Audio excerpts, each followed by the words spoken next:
contrebandier première. Alors maintenant, je vais te poser quelques questions. Tu réponds spontanément, sans réfléchir. On a le droit des jokers. On a le droit des jokers. Okay. Alors la première question, c'est si tu pouvais dîner avec une légende du rugby, ce serait qui? Oula, ça c'est compliqué. Avec Dean Zandbrook, ancien numéro 8 au Black, que j'aime beaucoup, là, parce qu'il avait un style particulier, il tapait même des drops en match. Voilà, grande classe. Ok, énorme. Si tu devais rejouer un match de ta carrière? Finale de Coupe du Monde 2011 pour la gagner. Ok. Quel est le plus beau souvenir de ta carrière? Alors, je dis souvent que c'est le titre de champion de France avec les juniors Balandrade de l'US Garassi, donc club de Saint-Lin-Pied-de-Port. Voilà, c'est le premier déjà. Et puis c'était vraiment avec les copains du village, donc ça reste vraiment un souvenir magnifique. Ok. Qu'est-ce que ça fait de soulever le bouclier de Brennus? Une sensation de fierté assez énorme parce que voilà, c'est l'aboutissement quand tu es joueur de rugby. Au début, tu rêves de lever le bouclier plus que la Coupe d'Europe, plus qu'autre chose. Et finalement, quand ça arrive, tu trouves ça presque normal parce que tu le voulais tellement que ça arrive.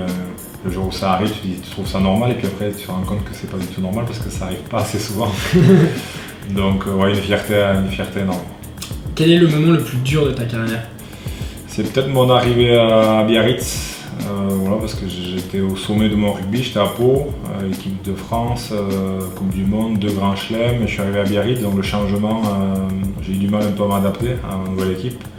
J'ai perdu un peu mon rugby, j'ai pu être sélectionné en équipe de France, donc ça a été une année compliquée, ouais. Mais après, ouais, j'ai retrouvé les couleurs. Est-ce que quand tu as enfilé ton masque pour devenir le basque masqué, tu t'es senti comme un super-héros? J'ai toujours un peu cette casquette là, mes copains m'appelaient Gladianol depuis ce match d'ailleurs. Mais après c'est vrai que j'ai toujours aimé un peu tous ces films, Gladiator, etc.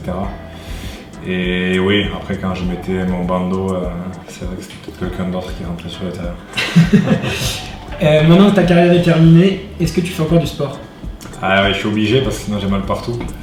Mais voilà, non, déjà pour rester tonique, se sentir bien, quand tu fais du sport pendant 17 ans, c'est compliqué de s'arrêter d'un coup. Je l'ai fait pendant 3 mois quand j'ai arrêté pour vraiment soigner mon corps. Mais tous les matins, je me levais, j'avais mal à une épaule, à une cheville, à une poignée, je savais pas pourquoi. Et en fait, c'était le relâchement du corps, je pense. Et puis voilà, après, donc j'ai soigné mon corps comme ça pendant à peu près 6 mois, à raison de 2 ou 3 séances de kiné quand même par semaine. Pour soigner un peu tous les bobos, il y en avait. Et maintenant, ouais, j'ai plaisir à refaire du sport, sans trop de contraintes. Bon, j'ai un peu mal à certains endroits, mais j'arrive à tout faire. Donc, j'essaie de faire du sport toujours, et toujours le côté compétition. Donc, pas mal de palades contre 2, en trinqué, toujours besoin de gagner. Ok. Et du coup, est-ce que tu es capable de faire un bras de fer? Alors ça, toujours. Je suis très costaud bras de fer. Ok. C'est bien dans le dos ou c'est comment? Vas-y, mets dans le dos. Je suis invaincu, donc si tu veux battre, c'est costaud. 1, 2, 3. C'est pour deux. Fatality. Merci beaucoup. Ouais, invaincu, merci. Il a forcé, c'est quoi? Parfait.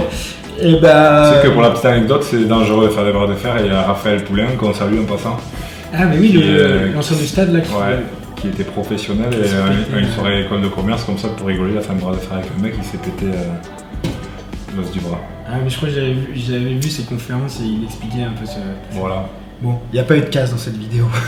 Donc on fait passer à la maison.